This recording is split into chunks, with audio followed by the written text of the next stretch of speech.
welcome everyone. Thank you so much for joining us. Today is day 4 of 5. We have been just crushing it with our 5-day summit. If you have not joined us for our previous days, make sure you fill out the survey so that you get a replay because it has been phenomenal. I mean, we have talked about money. We have talked about finding your voice, how to speak to yourself, getting a network around you to support you. I mean, so many things that are really going to help you move forward, move into leadership, and move into your infinite potential.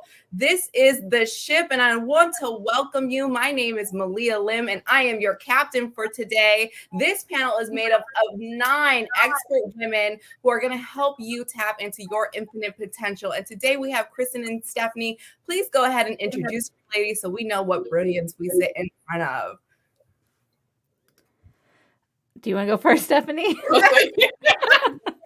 Hi, everyone. I come with a lot of energy. My name is Stephani. I'm executive professional and life coach, here to serve you however I can. I come with 15 years in the financial industry of corporate, and I've just kind of made that shift to life coaching full time. So I'm able to help corporations create the safe space workplace, along with helping my C-suite exec women advocate for themselves, create that work-life balance. And that's why I'm on the panelist for today. Love it. And Kristin.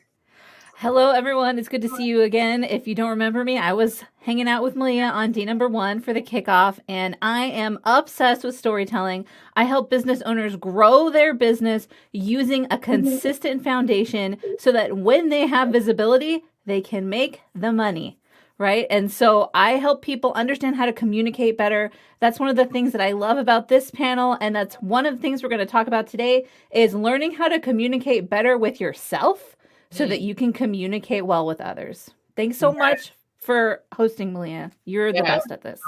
Oh, I'm having way too much fun. It shouldn't be allowed. I thank you, ladies, for joining us today. Today, we're going to be talking about self-advocacy through showing up for yourself consistently. So for those of you who don't know me, my name is Malia Lim. I am the retired oil and gas engineering specialist, founder of Savvy Leader and Your Ship, the She Has Infinite Potential panel. And so I'm so excited today to be talking about advocacy because so many times women are not standing up for the things that we need. Maybe we don't know, maybe like, what is it that women are doing that is not working for them? Why is this happening to women so often? Let's start with you, Kristin. Okay, so I was, doing some research because I can't help myself.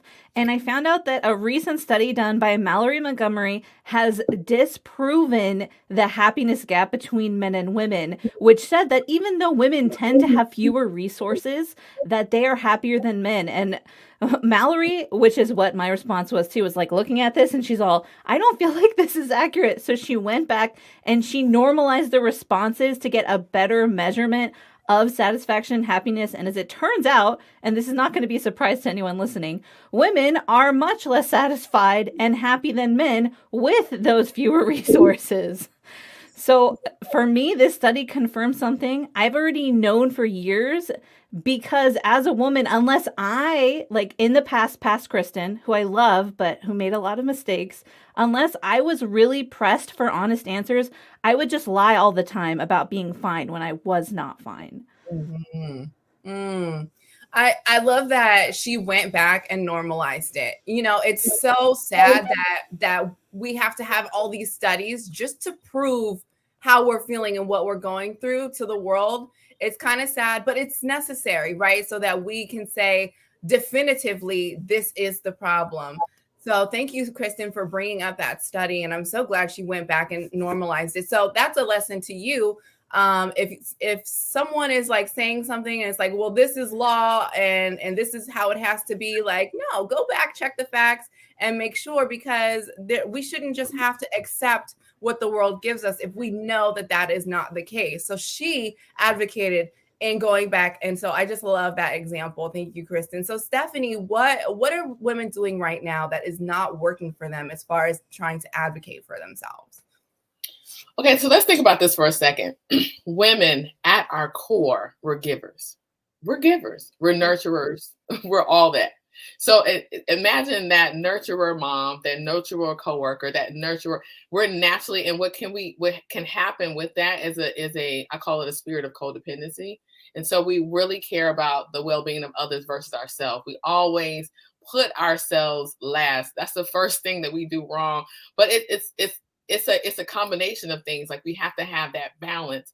And women don't typically know that they don't have that balance until they get to the point when they're burnt out. And so that's something, I don't care what nationality, where you come from, where you are in corporate America. If you have a life outside of your job, even if you don't have kids, let's just go further. You don't have kids. You are a woman. You're typically very nurturing. So naturally, you're going to be putting somebody else before yourself. And so being an advocate of yourself is saying, just sitting back and saying, what do I need in order to strive? What do I need to be my best self? What do I like? What kind of measurements and things I need to put around me in order for me to win mentally, physically, and emotionally? We don't take out that time and do that, because literally we have to fill all of our time with everything else and everyone else around us. Yeah. And it's so funny that you're like leading with the fact that women are nurturers. Like, that is what we're taught, encouraged to do. But as far as like standing up and taking care of yourself, like where are those life lessons?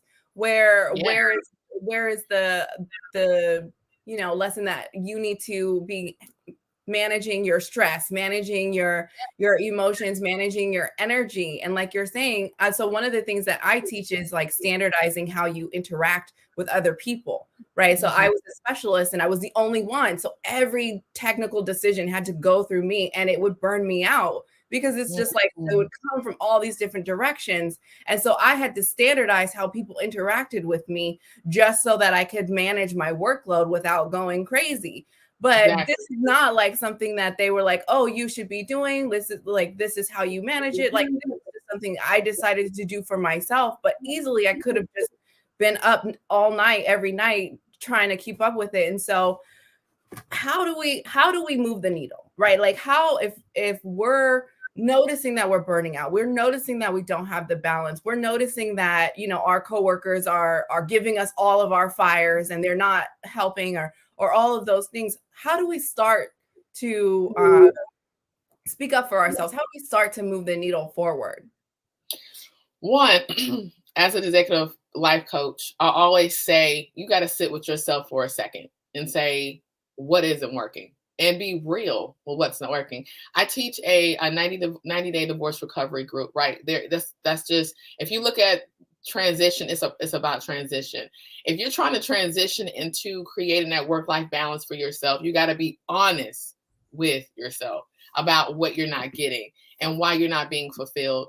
Once you get over that hump and say, you know what, this is honestly not working for me, be honest with yourself about your work environment, your home life, and understand that there's a shift that has to happen. But you got to be able to appropriately communicate those things in order for it to work. So case in point, I have a client right now who's transitioning. And once they did the work, they said, you know what, this job that I have right now doesn't work for my lifestyle that I want to create for myself, because it should be nothing for me to say, hey, I need to take 30 minutes and go to the gym. I need a second to just, I need to say I'm offline. So that's something, when I was in corporate America, I said, hey, I think I was going through a divorce at the time. And I was like, something isn't working. I feel like I'm about to have a nervous breakdown. So fortunately for me, I had a manager that cared about my well-being, which we don't see a lot, especially women in tech. Okay. You don't see that. They just want you to get the job done. And that's what emasculates so many women, but that's another conversation. So again, you have to sit with yourself, be honest about what you need, and be able to articulate that. If you don't know how to articulate that, then maybe you do need a life coach. Maybe you need a therapist to help you tap into why you're not able to advocate for yourself. And then actually sit with the people that you love and say, hey, I need to make some changes, or I'm really going to have a nervous breakdown, or I'm going to quietly quit. I'm going to burn out. So before you get to the point of burnout, before you get to the point of quietly quitting, make sure you take all the necessary steps to communicate with whoever you need, whoever's involved in your life, whoever's on your journey, whoever's in your career, to say, hey, I took those necessary steps. Nobody's moving. Nobody understands it worked for me. And then you really you're able to see who's for you and who's just for your talent, and that's all they want. You want people that want you, the person, and you, the gift. You need both in order to succeed. Yes. She's back. She's back. We are having a little bit of technical difficulties, but that's okay because we're gonna keep it rolling. Real quick, Stephanie, I just want to share that you're telling us that we really need to take an inventory of what is going on in our life and make sure that it's aligned with what we really want to see in our lives. And so I'm going to put this out there. I do a workshop where I go through like purpose, and I use an engineering tool to assess purpose and the things that are going on in your life. And I call it a datum assessment. And basically you look at the top 5 categories in your life and what it is that you want to see, and you measure how well you're actually implementing those things in your life. And so you can see the numbers, black and white, clear on paper, what areas are not fulfilling the level that you truly want them to be, so that you can start to focus on advocating for yourself in those areas.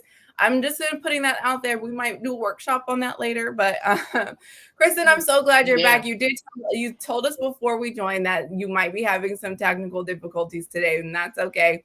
Our question right now is, so women, we are not advocating for ourselves, right? So what can we do today to move the needle and start doing so? Well, I would say that we need to start being honest with ourselves. That's the first step. For me, I went through this situation where I was working for a very conservative religious nonprofit organization, and I felt like I had to be a certain type of person, even the way I looked, the way I spoke, in order to be a good fit for them as my profession. But I changed my personality. I changed myself, the way that I interacted with my family, because I was so nervous that I wouldn't be received as my full amazing self. And so I think the first thing we need to ask is, do I feel like me? Because if you don't, you absolutely have to start making changes. And 2 of the reasons why I felt that way were based on the previous conversations we had. One was imposter syndrome, right?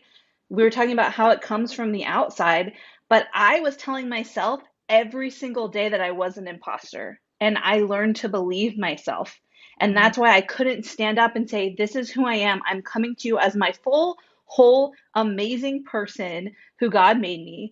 And I wasn't able to have the mental conversation, so I couldn't have the physical conversation. And then as far as money, right, we were talking about how we talk to ourselves about money yesterday. I was content to be in a situation where I was so poor that one day I cried because I saw fresh produce someone had dropped in the gutter, and I knew that's how I was going to feed my family that night. I let someone else put me in that situation, and I thought I had no control.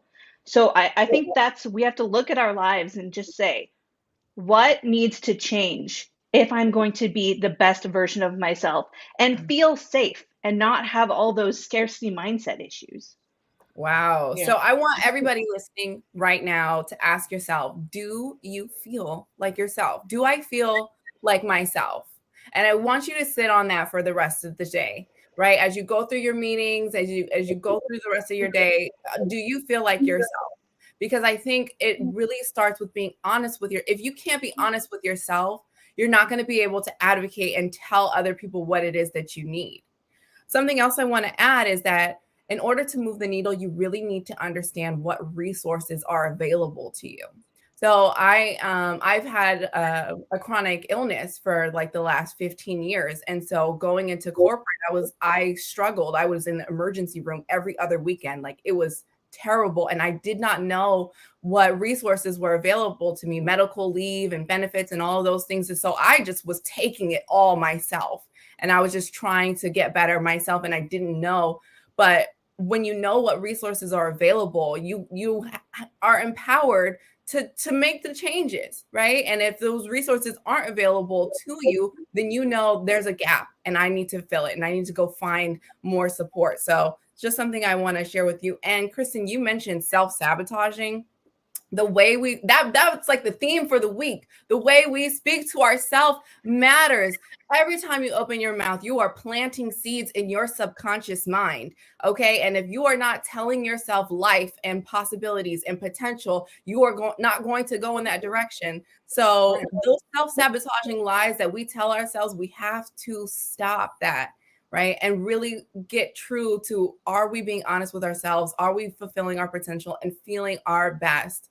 I love that. I love this discussion, ladies. So I know that it's going to be difficult for people to change the way that they speak to themselves, for people to have the confidence to stand up. So what are some obstacles that they're going to be facing as they start to advocate for themselves, and what can they do to overcome it? I'll go. So it's going to be a fight. I don't want to create some type of pretty picture because there isn't one. So think about this life that you have built up, this career you have built up, and now what you want goes against everything that you have built. You're starting from scratch.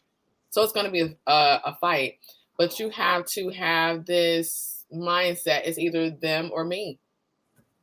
It's either them or me. And if you love yourself, and I promise you, I've been in this position before, and I said, if I don't do something about this, what I'm basically saying to myself is I don't love myself. Wow.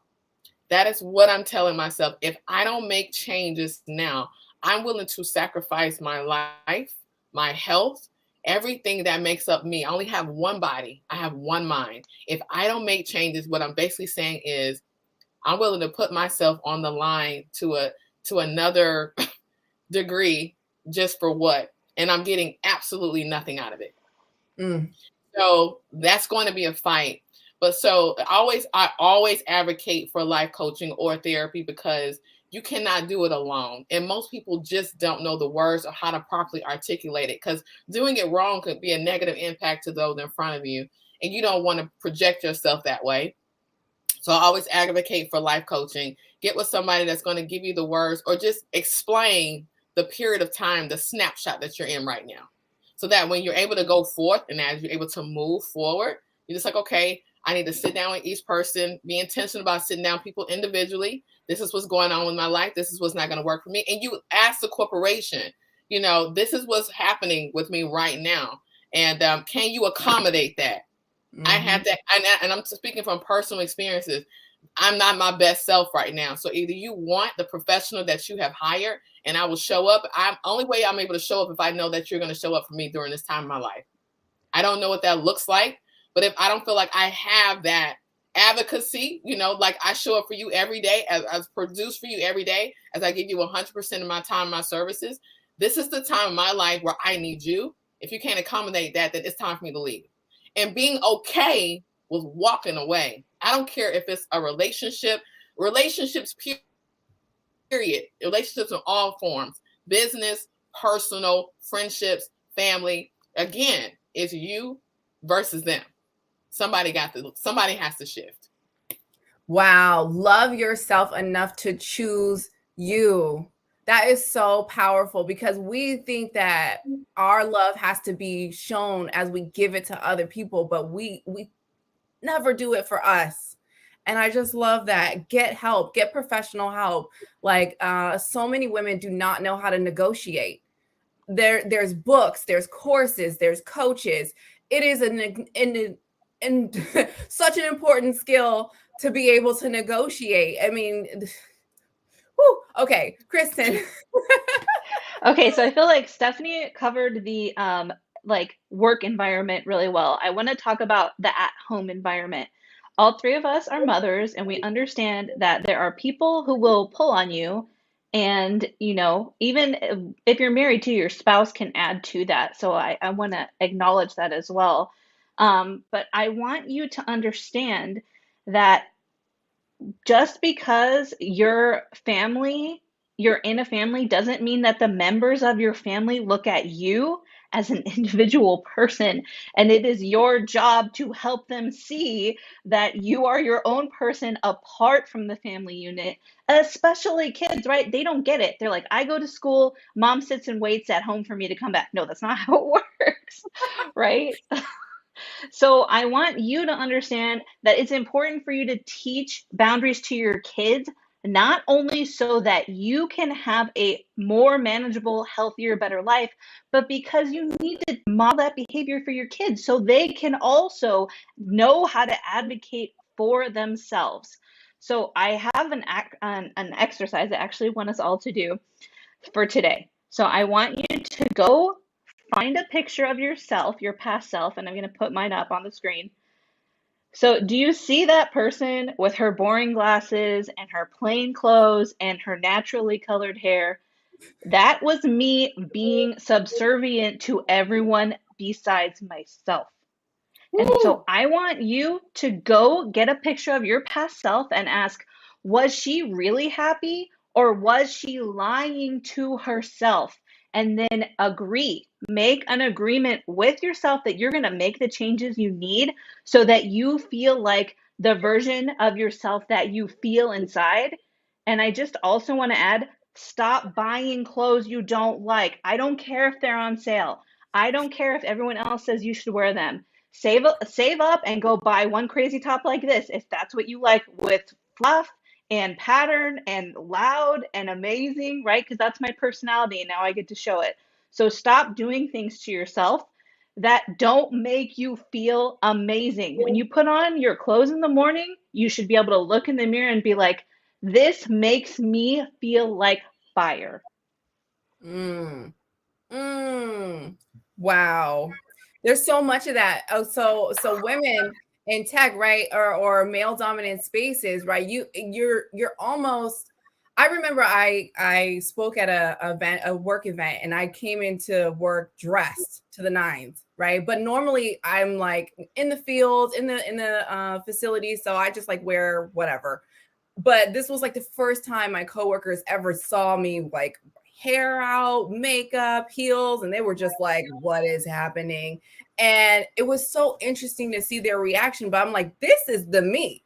This is the actual Malia. The coworker you've been dealing with is just a sliver of a version, you know. And so some people were really receptive, but a lot of the men were like, oh, you're doing too much. You should kind of tone it down. This is tone it down environment. And I'm just like, but I'm gonna get on stage, and in order for me to bring it the way that I want, I need to feel my best self, and that means really fancy. And so I want to add to that too. Like, we live in society now, what corporate America, the past, we're all shifting.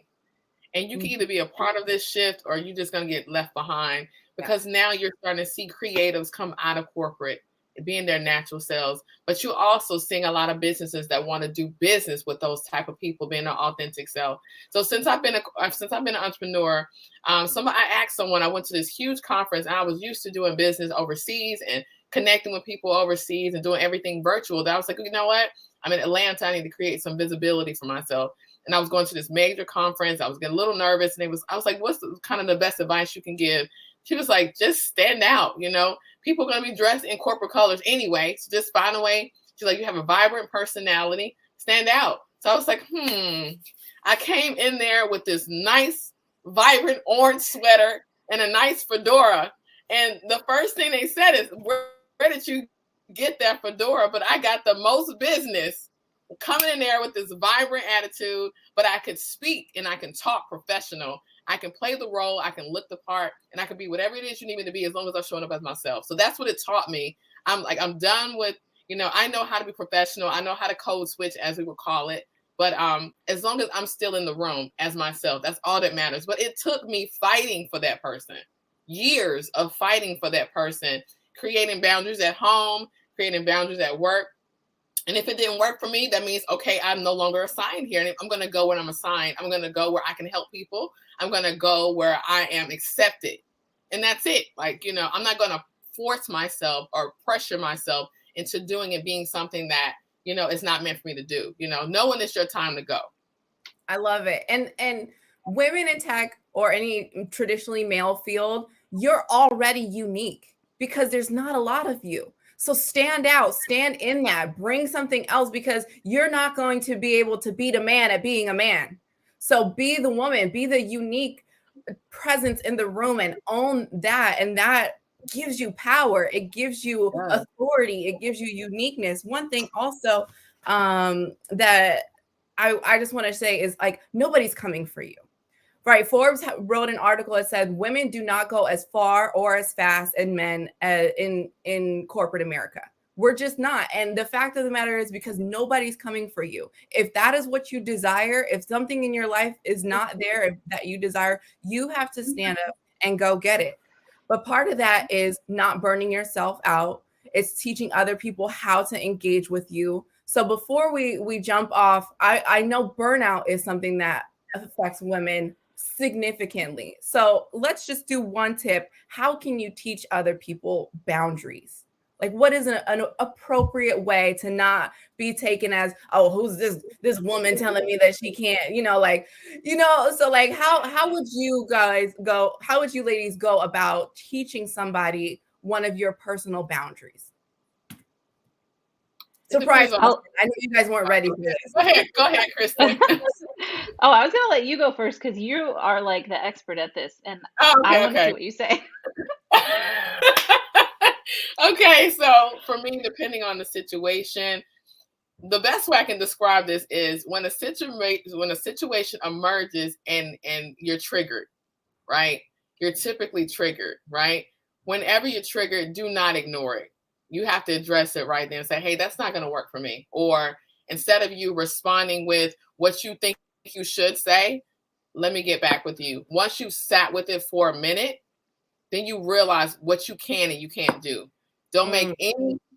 I always tell people, do not just pull the rug underneath me and expect a response that's coming from me. It's going to come from that person that's triggered. But if you want an honest answer, give me a second to sit with it. I never make a direct response unless I know for sure I can respond to it. Do not respond right away. Sit with it and see if it works for you and your time, and then respond. Let me get back to you. I'll get back to you. Not right now. That's not going to work for me right now. Things like that. And you can be cordial with it. You don't have to be mean with it.